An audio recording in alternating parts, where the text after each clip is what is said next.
الحمد لله الحمد لله حمدا كثيرا طيبا مباركا فيه كما ينبغي لجلال وجهه وعظيم سلطانه والصلاة والسلام على سيدنا ونبينا وحبيبنا ومولانا محمد أفضل البشرية خاتم الرسل وأفضل الأنبياء والمرسلين بلغ الرسالة وأدى الأمانة ونصح الأمة وكشف الغمة وجاهد في الله حق جهاده فصلاة الله وسلامه عليه وعلى أصحابه وأهل بيته أجمعين.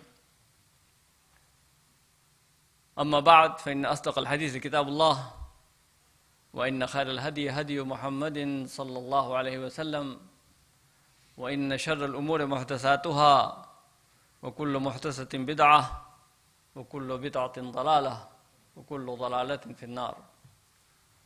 All praise for Allah subhanahu wa ta'ala, and peace and blessings upon all of His prophets and messengers, especially the last and the final Prophet Muhammad salawatullahi wassalamu alayhi.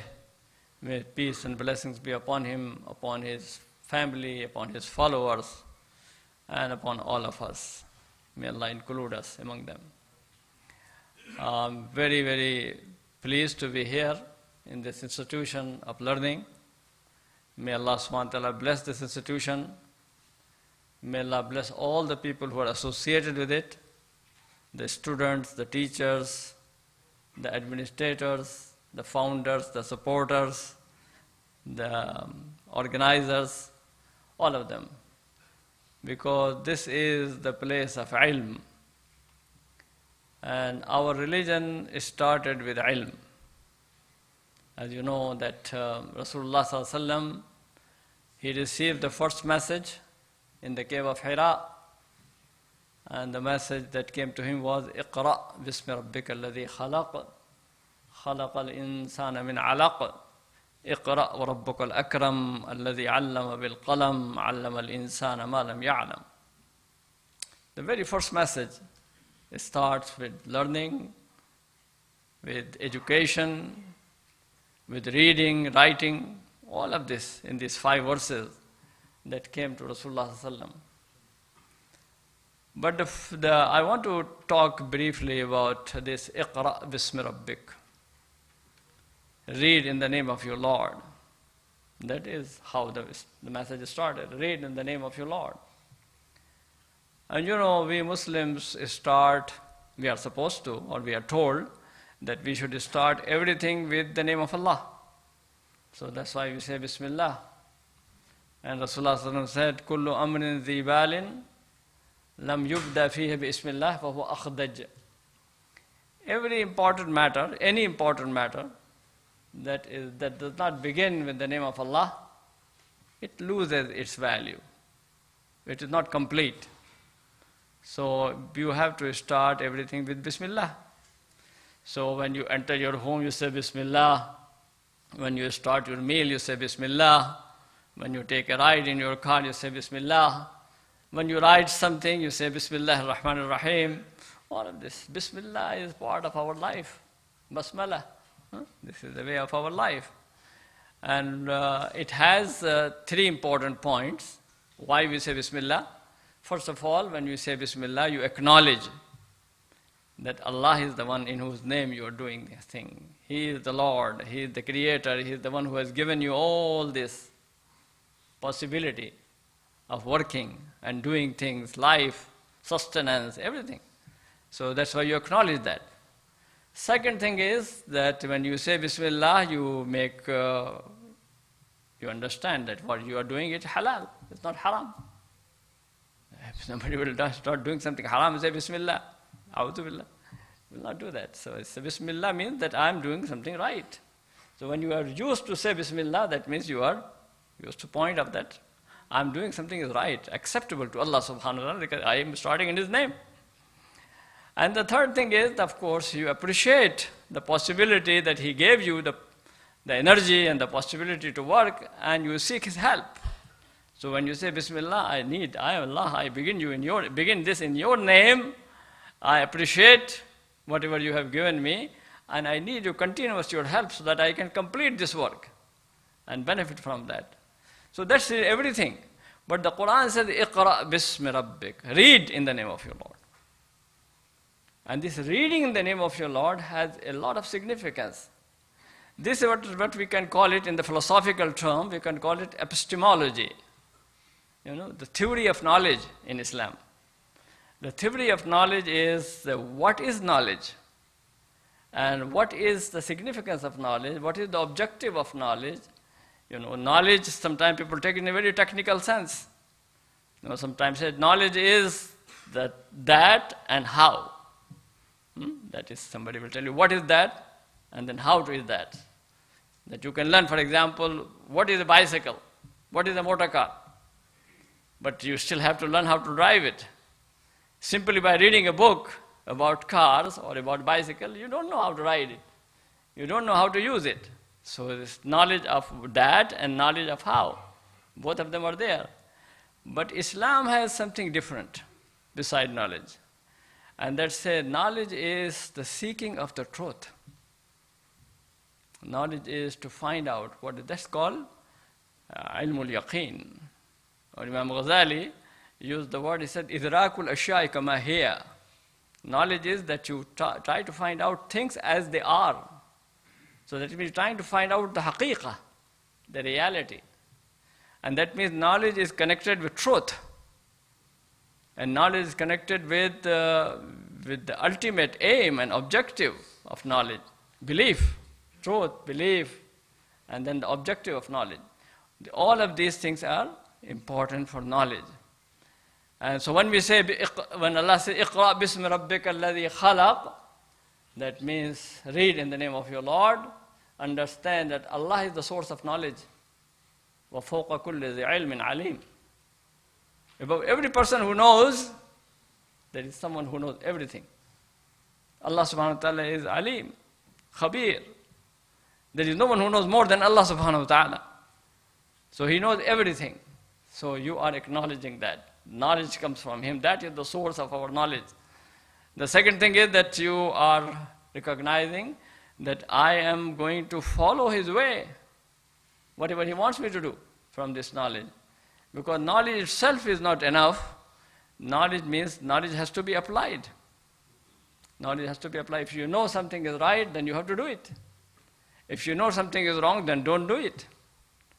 And this is called, in the language of Nubuwah, in the language of the Prophet ﷺ, this is called ilmun nafi'. So ilmun nafi', the knowledge that benefits. And we pray to Allah subhanahu wa ta'ala, as'aluka ilman nafi'an. Oh Allah, I ask you, salullaha ilman nafi'an. In one of the hadith, the Prophet said, ask Allah subhanahu wa ta'ala to give you the knowledge that is beneficial. وَتَعَوَّذُوا مِنْهُ بِنْعِلْمٍ لَا يَنْفَعُ. And ask Allah's protection from the knowledge that will not be beneficial. The knowledge that you cannot benefit from it, or the knowledge itself is not beneficial. So ask Allah's protection from that knowledge. So, Allahumma inni as'aluka ilman nafi'an. And Rasulullah sallallahu alaihi wasallam reported that every day after Fajr prayer, he used to make this dua, and he says, Salama radiallahu ta'ala anha, she says, Kana yaqulu idha salla subha hina yusallim. After taslim, after salam, he used to say, Allahumma inni as'aluka ilman nafi'an wa rizqan tayyiban wa amalan mutaqabbala. You're starting your day. And what are you expecting in your day? What is the believer's way of looking at the day? What kind of day I want to have? In this day, I seek some knowledge which is beneficial. So every day I have to learn. And learning is not in the school. Learning is our daily day. اطلب العلم من المهد إلى اللحد. Seek knowledge from the cradle to the grave. So believer is always open to learning. Never says, I learned enough. Oh, now I don't need any more. That will be wrong. Keep on learning. So seek knowledge and ilman nafi'an, the knowledge that will help me and through which I help others. That's ilm nafi'. And the knowledge, wa rizqan tayyiban. Oh Allah, today whatever earning I do, whatever money I make, and from this I'm going to eat myself and I'm going to sustain my family, it should be halal, it should be good. Rizqan tayyiban. So you have good knowledge, good rizq, and then what? Amalan mutaqabbalan. And whatever I do, my salat, my good deeds, accept them from me. So good amal, good food, good earning, and of course good knowledge. This is the dua of Rasulullah sallallahu alaihi wasallam. This is the way how he used to start his day. And then also it is mentioned in one of the hadith, the Prophet sallallahu alaihi wasallam said, Anas radiallahu ta'ala says, كان النبي صلى الله عليه وسلم يدعو بهذه الدعوات. Rasulullah sallallahu alaihi wasallam used to make these du'as. اللهم إني أعوذ بك من علم لا ينفع وقلب لا يخشع ودعاء لا يسمع ونفس لا تشبع. اللهم إني أعوذ بك من هؤلاء الأربع. O Allah, I ask you to protect me from the knowledge that will not benefit. علم لا ينفع. From the heart that is not humble. From the dua that will not be heard. There are people who make dua, but this is not heard. So Allah, whenever I make dua, listen to my dua. I protect me from that dua that you will not listen to. Dua in la yusma. And then he said, وَنَفْسٍ لَا تَشْبَعَ. And I do not want to have a soul that is never satisfied. As if like somebody eating and eating and never keep on eating, more and more and more. Hawas. So, وَنَفْسٍ لَا تَشْبَعَ. Give me satisfaction. Give me contentment. So, contentment, this is all a part of the what is known as ilmun nafi'. So, whatever we learn, we should have the objective that from this knowledge we are going to benefit. And benefit, of course, in Islam, benefit is a broad sense. Because a lot of people seek knowledge today to get a job. What is the objective of knowledge? Get a good job. Make good money. Which is not bad. Islam is not against that. But the objective is to please Allah subhanahu wa ta'ala. Objective is to do good things. Objective is to do good things for myself, for my family, as well as for my community, my people, by the humanity. Maulana Rum, great thinker, philosopher, mystic, he used to say, "Ilm ra bartan zani mare buad. Ilm ra bar dil zani yare buad." He said, if you use your knowledge only for your physical things, for your body, it is a snake, it is a serpent, eat you up, poison you. So your knowledge will become a snake. But put your knowledge to your heart, connect it to your heart. It will become your friend. It will help you. It will promote you and help you. So that's what the objective of knowledge is, and we have to keep in mind. And then, of course, Islam says that seek knowledge in every way. You should know things that are good, and you should also know things that are bad. Why? So that don't do them. Avoid them. Sahabi says, Huzaifa ibn al-Yaman, radiallahu anhu, said, كان يقول كان الناس يسألون رسول الله صلى الله عليه وسلم عن الخير وكنت أسأله عن الشر مخافة أن يدركني. People used to ask the Prophet صلى الله عليه وسلم about good things. What is khair, Ya Rasulullah? What is khair? What is good thing? What is good thing? But I used to ask him what is bad. What is shar? Why? So that I do not do it. So I keep away from it. And Rasulullah used to emphasize that. He used to emphasize khair and shar both. One time he came to the Sahaba and he said to them, "Ala ukhbirukum khairakum min sharrikum?" Should I tell you who are good among you and who are bad among you? Everybody was silent because nobody wanted to know that. So everybody was silent. And then Rasulullah asked again, "Ala ukhbirukum khairakum min sharrikum?" Should I tell you who are good among you and who are bad among you? And then he asked third time. And one of the Sahabis said, "Bala akhbirna ya Rasulullah, khairana min sharrina." Oh, Messenger of Allah, tell us. And the Prophet ﷺ gave a very, very serious way of looking at ourselves. Each one of us, we have to look at it. If we really, am I good or am I a bad person? Each person has to think about, not about other people, but about oneself. The Prophet said, خِيَارُكُمْ مَنْ يُرْجَى خَيْرُهُ وَيُؤْمَنُ شَرُّهُ وَشِرَارُكُمْ مَنْ لَا يُرْجَى خَيْرُهُ وَلَا يُؤْمَنُ شَرُّهُ. The best among you are those from whom good is expected and people are safe from their shar. They will not harm. So best of you are those from people expect something good is going to come out from this person. Not bad. He's not going to harm me, he's not going to hurt me, he's going to abuse me, accuse me, do wrong to me. يُؤْمَنُ شَرُّهُ وَشِرَارُكُمْ. And the worst of you, the bad people among you are those مَنْ لَا يُرْجَى خَيْرُهُ وَلَا يُؤْمَنُ شَرُّهُ. Neither good is expected, nor the bad things people feel safe. And this is what it is, that one has to seek this knowledge that could increase the goodness. So one has to do good and avoid the bad. And today, today there is an explosion of knowledge in the world.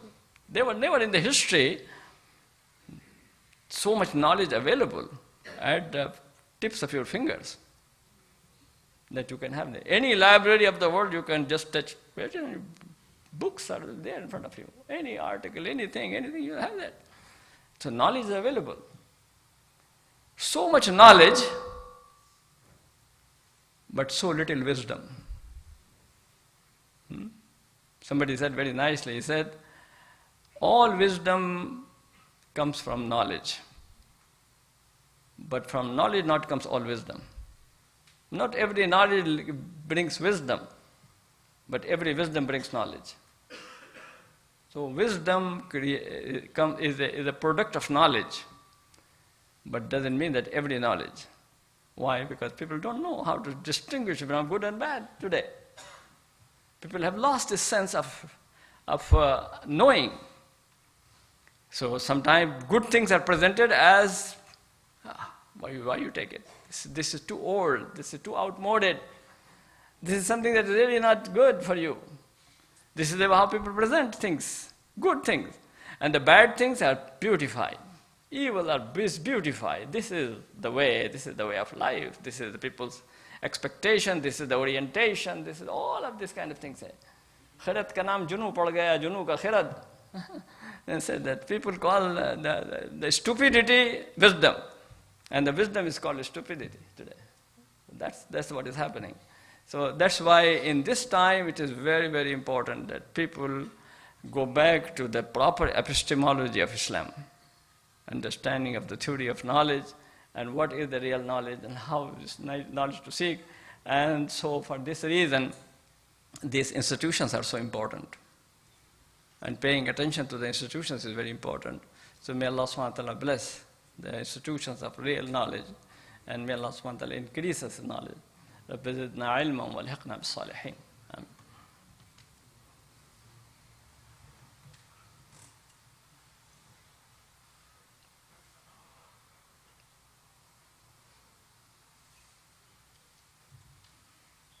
الحمد لله رب العالمين والصلاة والسلام على سيد المرسلين نبينا محمد وعلى آله وصحبه الطيبين الطاهرين. May Allah subhanahu wa ta'ala bless our community in Southern California.